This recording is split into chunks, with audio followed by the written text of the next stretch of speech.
नमस्कार दोस्तों, pen stock के सीरीज में आप सभी का हार्दिक अभिनंदन करता हूं। दोस्तों, जो कंपनी का प्राइस यहां पर मात्र ₹2.50 पे मिल रहा है, क्या हमें इस कंपनी को खरीदना चाहिए? इसका फंडामेंटल क्या कह रहा है? दोस्तों, सबसे पहले इस कंपनी का बिजनेस मॉडल देखिए।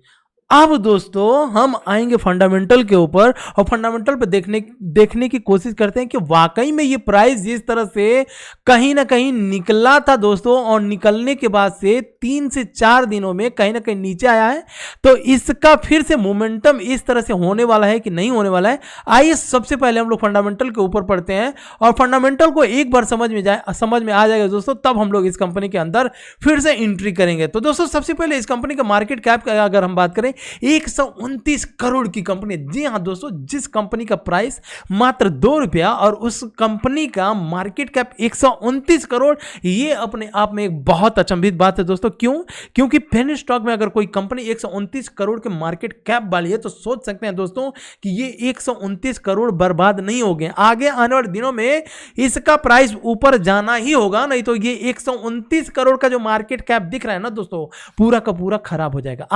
आपकी ही सपोज अगर ये कंपनी हो और जिसमें 129 करोड़ का इसका मार्केट कैप हो, क्या आप उस कंपनी को बर्बाद होने देंगे? सबसे पहले थोड़ा सा समझने की कोशिश करते हैं इस कंपनी में डेप्थ की।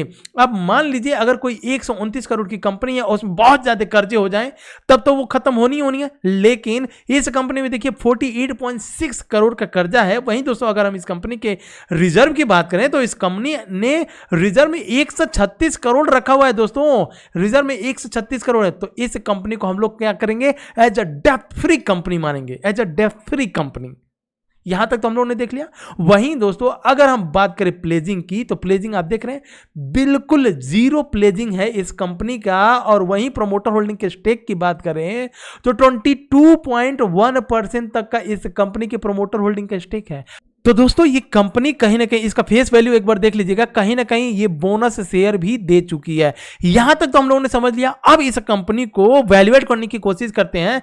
अगर हम वैल्यूएट करें तो बुक वैल्यू कितना है? 3.64। अब दोस्तों जो लोग नए इस वीडियो को देख रहे हैं, उन्हें ये समझ में नहीं आएगा कि भाई बुक वैल्यू से हम क्यों जो है इस कंपनी को कैलकुलेट करने की कोशिश करें। तो आपको बताना चाहूंगा दोस्तों, बुक वैल्यू वो प्राइस होता है। मान लीजिए कंपनी अगर कल के दिन जीरो हो गई, तो वो कंपनी क्या करेगी? जितने भी इसके पास करंट एसेट्स होंगे, जितने भी होंगे दोस्तों, वो सब बेच बाच करके क्या करेगी? सब बेच बाच करके उसके बाद से बुक वैल्यू, मान लीजिए अगर इस कंपनी को ₹5 के हिसाब से खरीद लें आप, या ऊपर खरीदे होंगे, तो भी कंपनी जब जीरो होगी तो आपको ₹3.64 ही रिटर्न करेगी। तो इसे कहते हैं बुक वैल्यू। इसीलिए बुक वैल्यू से कंपनी को एनालाइज किया जाता है कि हम बुक वैल्यू से ऊपर चढ़ करके बाई कर रहे हैं या अभी भी बुक वैल्यू के पास है। मान लीजिए कल के दिन ये कंपनी जीरो हो जाए, पेनी स्टॉक, इसका क्या गारंटी है? लेकिन जिस कंपनी का फंडामेंटल ठीक होता है दोस्तों, कंपनी वही ऊपर जाती है। यहां पर अगर हम करंट प्राइस की बात करें, तो करंट प्राइस कितना दिख रहा है? ₹2.50 अपने बुक वैल्यू के पास है। अब कल के दिन ये कंपनी अगर जीरो भी हो जाए, तो भी दोस्तों यहां पर जो है हमें घबराने वाली बात नहीं है। तो यहां तक तो हम लोगों ने इस कंपनी को देख लिया। अब दोस्तों बिना देर के इस कंपनी का सबसे पहले नाम देख लीजिए, विकास प्रोपेटेंट एंड ग्रेनाइट लिमिटेड। जी हां दोस्तों, ये कंपनी आपको पता होगा कि गुआरगम एक गुआर आता है जो दोस्तों सब्जी होती है, और उससे ये गुआरगम बनाया जाता है, और उससे बहुत सारे ऐसे केमिकल भी बनाए जाते हैं जो खाने या पीने वाली चीजों में इस्तेमाल किया जाता है। जैसे एग्जाम्पल में आपको बताता हूं, एक जो आइसक्रीम बनती है, उसके बाद से बहुत सारे ऐसे बिस्किट्स बनते हैं, बहुत सारे ऐसे केक्स बनते हैं जहां पर ये केमिकल को यूज किया जाता है। तो इस कंपनी का नाम एक बार जरूर रखिएगा। और दोस्तों देखिए, एक चीज मैं आपको बताना चाहूंगा फ्रेंड्स, इस कंपनी में विकास प्रोपेटेंट एंड ग्रेनाइट की अगर हम बात करें, तो कहीं ना कहीं मुझे ऐसा लगता है, थोड़ा सा टेक्निकल एनालिसिस कर लेते हैं। और टेक्निकल एनालिसिस में अगर हम देखेंगे दोस्तों, तो इस कंपनी ने प्रीवियस हाई जो ये था, ये जो प्रीवियस हाई था, इस प्रीवियस के हाई के पास आने के बाद से यहाँ से क्या किया गया? यहाँ से कुछ प्रॉफिट बुकिंग की गई, और उसके बाद से दोस्तों प्राइस थोड़ा सा नीचे आया।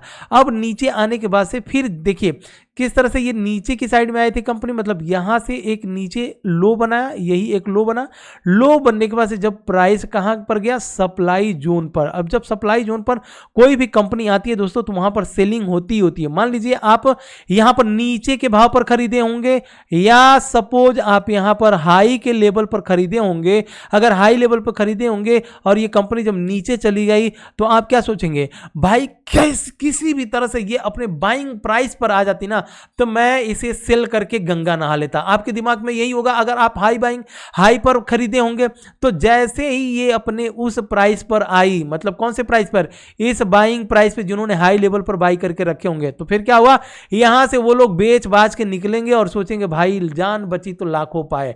अब दोस्तों जब ये नीचे आई तो अब यहां पर कुछ लोग ये सोचेंगे भाई बहुत बढ़िया प्राइस मिल गया, अब इसमें एंट्री करते हैं। तो जब उनका एंट्री होगा तो फिर यहां से प्राइस ऊपर निकलेगी और प्रीवियस हाई जो ये वाला बना हुआ है इसको भी ब्रेक करेगी, और फिर जब ये अपने एक अच्छे प्राइस पर आएगा तो फिर वहां से प्रॉफिट बुकिंग होगी। प्रॉफिट बुकिंग होने के बाद से फिर ये नीचे आएगी।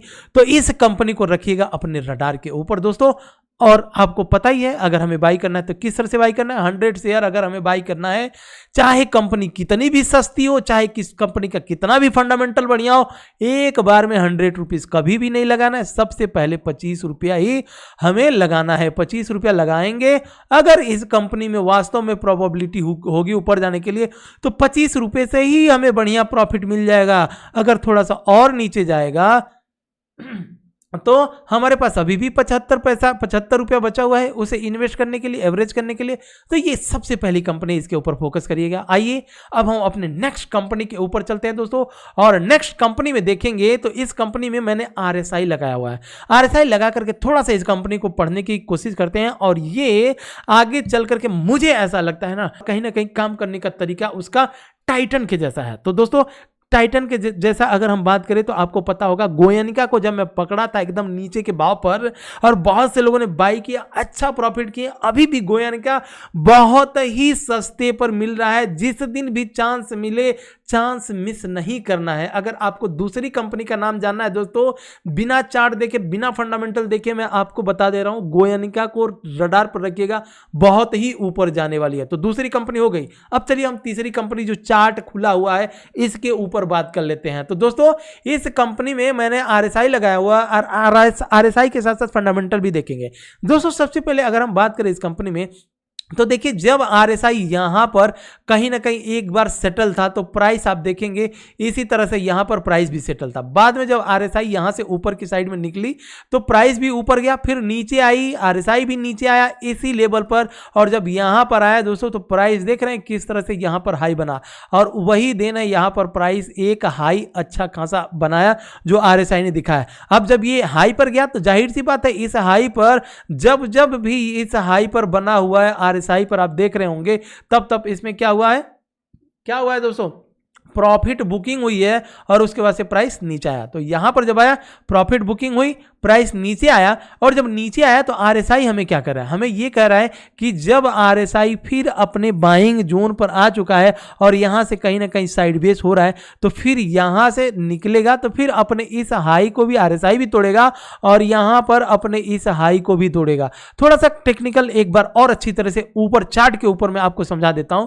तो दोस्तों यहां पर हम लोग थोड़ा सा समझने की कोशिश करते हैं। देखिए एक यहां पर बना हाई और हाई बनने के बाद से यहां पर बना हायर लो, और फिर जब ऊपर गया तो ऊपर अपने इस हाई को ब्रेक किया, फिर नीचे आया, यहां पर फिर हायर लो बना और यहां पर क्या बना, हायर हाई बना, और फिर यहीं से प्राइस नीचे से जब ऊपर गया तो फिर क्या बना, यहां पर हायर हाई। अब जब नीचे आया दोस्तों तो अपने इस हायर लो, यहां पर इसे कहेंगे हायर लो को सपोर्ट लिया, और सपोर्ट लेने के बाद से अब प्राइस फिर कहीं ना कहीं यहां से निकलेगा तो फिर अपने इस हायर हाई को यहां पर ब्रेक करेगा, और ब्रेक करने के बाद से दोस्तों एक अच्छा खासा मूवमेंट देगा। तो इस कंपनी को रखिएगा रडार पर। RSI भी कहीं ना कहीं साइडवेज हो चुकी है तो फिर जब यहां से निकलेगा तो एक अच्छा खासा प्रॉफिट देगा। तो दोस्तों इस कंपनी का एक बार बिजनेस मॉडल सबसे पहले देख लीजिए। अब दोस्तों आते हैं इस कंपनी के फंडामेंटल के ऊपर। अब फंडामेंटल में हम लोग देखेंगे 19 करोड़ का इस कंपनी का मार्केट कैप है। प्लेजिंग की बात करें तो प्लेजिंग मतलब होता है गिरवी, गिरवी है ना इस कंपनी में। और करंट एसेट्स की बात करें तो करंट एसेट्स 287 और करंट लाइबिलिटीज की बात करें तो 190। अब दोस्तों इसमें थोड़ा सा मैं बुक वैल्यू को आपको यहां पर समझाने की कोशिश करता हूं। तो सबसे पहले बुक वैल्यू क्या होता है यहां पर थोड़ा सा समझ लीजिए अगर आप नए हैं तो। मान लीजिए आपने 6 रुपये 55 पैसा पर इस कंपनी को खरीदे और कल के दिन ये कंपनी जीरो हो गई, तो कंपनी क्या करेगी? पिछले वाले में एग्जांपल दिया था लेकिन वहां पर मैं पूरा डिटेल नहीं दे पाया, तो मैं यहां पर आपको डिटेल दे देता हूं। तो ये क्या करेगी? करंट एसेट्स, एसेट्स में तब क्या होता है? एसेट्स मतलब ये होता है जो जमीन जायदाद मशीनरी इक्विपमेंट्स वो होते हैं, क्या होते हैं? वो होते हैं एसेट्स। वहीं करंट लाइबिलिटीज की बात करें तो लाइबिलिटीज क्या होता है? कर्ज होता है। तो कर्जा अब यहां पर क्या करेगी कंपनी? अगर जीरो होती है तो इस एसेट्स को बेच देगी 287 करोड़ में। और उसके बाद से अब देखिए एसेट 287 करोड़ का है तो हो सकता है 287 करोड़ में अगर आपको ही बेचने के लिए बोला, मतलब आपको ये बोला जाए कि आप खरीद लीजिए, हमारे पास एसेट 287 है, तो आप भी मोल भाव करोगे नहीं 287 नहीं, हम 280 देंगे, हम 270 देंगे। चलिए ठीक है, 280 270 में इस कंपनी ने अपने एसेट्स को बेच दिया। तो ये क्या करेगा? जो यहां पर लाइबिलिटी से 190 करोड़ का है तो इसको सबसे पहले एक कंपनी चुका देगा। क्या करेगा? 190 करोड़ चुका देगा। उसके बाद से जो पैसे बचते हैं वो क्या करेगा? बुक वैल्यू के हिसाब से अपने इन्वेस्टर को देने की कोशिश करेगा। अब एक चीज ध्यान दीजिएगा दोस्तों, इस कंपनी का बुक वैल्यू 34 है, तो ये क्या करेगा? मान लीजिए आप 6 रुपए पर बाई किए इस कंपनी को, 6 रुपये 55 पैसे पे, और जब ये कंपनी जीरो हो जाएगी तो आपको क्या कर 34 रुपया देगा? क्या नहीं देगा। यहां पर थोड़ा सा डिस्क्लेमर इसको समझने की कोशिश कीजिए। देखिए यहां पर फिर कंपनी क्या करेगी? कहेगी कि जिन लोगों ने नीचे के लेवल पर बाई कर लिए उनको 200 अगर हम यहां पर देंगे तो फिर जो लोग ऊपर के लेवल पर बाइंग किए होंगे उनको क्या, उनका क्या होगा? तो ये कंपनी क्या करेगी? एक फेयर वैल्यू का पूरा कैलकुलेशन होगा, और कैलकुलेशन होने के बाद से जो प्राइस आएगा तो वो प्राइस दिया जाएगा। लेकिन अगर आप इस भाव पर खरीदते हैं तो विश्वास मानिए कि ये कंपनी जीरो होने के बाद से आपको प्रॉफिट ही मिलेगा। फेयर वैल्यू भी इस कंपनी अगर निकालेगी तो भी 6 रुपये के ऊपर ही जाएगा, क्योंकि बुक वैल्यू इसका 34 है। इसीलिए हम लोग कभी भी किसी भी कंपनी को बाई करते हैं तो बुक वैल्यू से बहुत ज्यादा ऊपर चढ़ करके नहीं बाई करते हैं। कोई भी कंपनी अगर बुक वैल्यू से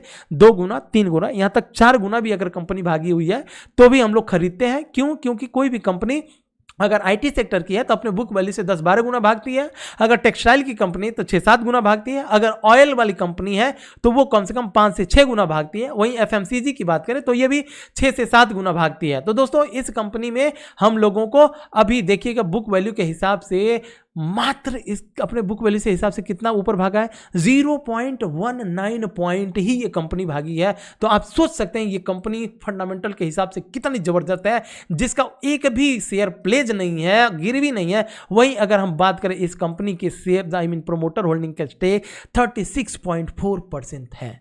तो सोचिए दोस्तों ये आगे आने वाले दिनों में मल्टी बगर स्टॉक हो सकता है। अब सबसे पहले इस कंपनी का यहां पर नाम देख लीजिए, और इस कंपनी का नाम है लेप्सा जेम्स एंड ज्वेलरी लिमिटेड। जी हां दोस्तों, तो अब हम अपने नेक्स्ट कंपनी के ऊपर आते हैं और नेक्स्ट कंपनी में देखते हैं। आइए दोस्तों, अगर मैं इस कंपनी की बात करूं तो यहां पर सबसे पहले हम लोग फंडामेंटल देखेंगे, उसके बाद से आपको इस स्टॉक का नाम बता दूंगा। तो सबसे पहले फंडामेंटल देखने से पहले आप इसका एक बार बिजनेस मॉडल यहां पर देखिए।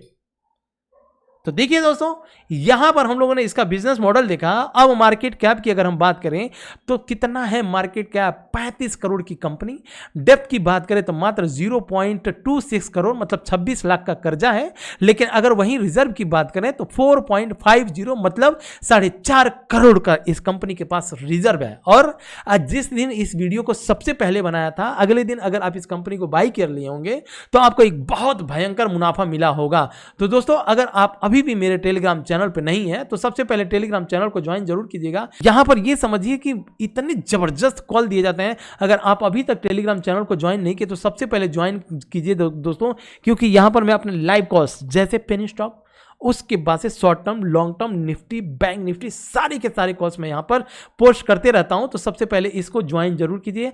आइए हम बढ़ते हैं इस कंपनी के फंडामेंटल पर। तो फंडामेंटल में हम लोग ये देख रहे थे कि इस कंपनी में मात्र 26 लाख का कर्जा और 4.5 लाख का रिजर्व। अब ये कंपनी मल्टीबैगर नहीं बनेगी तो कौन सी कंपनी बनेगी? देखिए दोस्तों, पेनी स्टॉक में जिस कंपनी का फंडामेंटल ठीक है आगे वही कंपनी भागेगी, और जो कंपनी का फंडामेंटल खराब है और वो जीएसएम लिस्ट तक पहुंच चुकी है वो कंपनी हो जाएगी उसकी हालत खराब। तो उसमें पैसे रख करके कोई फायदा नहीं है। और आप सबको फंडामेंटल जिस तरह से पढ़ा रहा हूं, स्टडी करा रहा हूं, करते रहिए, आपको फ्यूचर में बहुत ज़्यादा प्रॉफिट मिलने वाला है। तो दोस्तों, अभी तक आप चैनल को सब्सक्राइब नहीं किए तो सब्सक्राइब कीजिए, और अगर आपने अभी तक लाइक नहीं किए दोस्तों तो सबसे पहले लाइक कीजिए, थोड़ा सा वीडियो को पोज कीजिए, और पोज करने के बाद से एक लाइक कीजिए। जैसे आप लाइक करते हैं स्टॉक का नाम आपके सामने आ जाएगा। जब तक लाइक नहीं करते हैं दोस्तों स्टॉक का नाम आपके सामने नहीं आएगा। जल्दी से लाइक कीजिए, जल्दी जल्दी जल्दी दोस्तों। ओके, तो आप लोगों ने लाइक कर दिया दोस्तों। अब इस कंपनी का नाम मैं आपके सामने लेकर के आने वाला हूं। तो यहां पर इस कंपनी का नाम है लुहारिका मीडिया एंड इंफ्रा लिमिटेड। जी हां दोस्तों, यही कंपनी है जो बनने वाली है मल्टीबैगर, और इस कंपनी का अगर हम बात करें तो बस 2.5 गुना अपने बुक वैल्यू से ऊपर भागी है। प्रोमोटर होल्डिंग के स्टेक की बात करें 51% है दोस्तों। वहीं अगर करंट एसेट्स की बात करें तो 2.21 करोड़, अगर करंट लायबिलिटीज की बात करें तो मात्र 33 लाख। मतलब ये कंपनी भी अगर बर्बाद भी होती है तो भी कंपनी आपको करंट लायबिलिटीज को चुका करके पैसे पे करने भर की क्षमता दे रही है। तो दोस्तों, यहां तक तो हम लोगों ने देख लिया, कंपनी का नाम देख लिया, जबरदस्त दोस्तों। तो इसी के साथ लेता हूं विदा। अगर आपको वीडियो अच्छी लगी होगी प्लीज लाइक शेयर सब्सक्राइब जरूर कीजिएगा, और टेलीग्राम चैनल का लिंक मैंने डिस्क्रिप्शन बॉक्स में डाल करके रखा है, उसको ज्वाइन जरूर कीजिएगा। वहीं पर मैं अपने लाइव कॉल्स देता हूं दोस्तों। तो मिलते हैं नेक्स्ट वीडियो में नेक्स्ट मल्टीबैगर पेनी स्टॉक्स के साथ।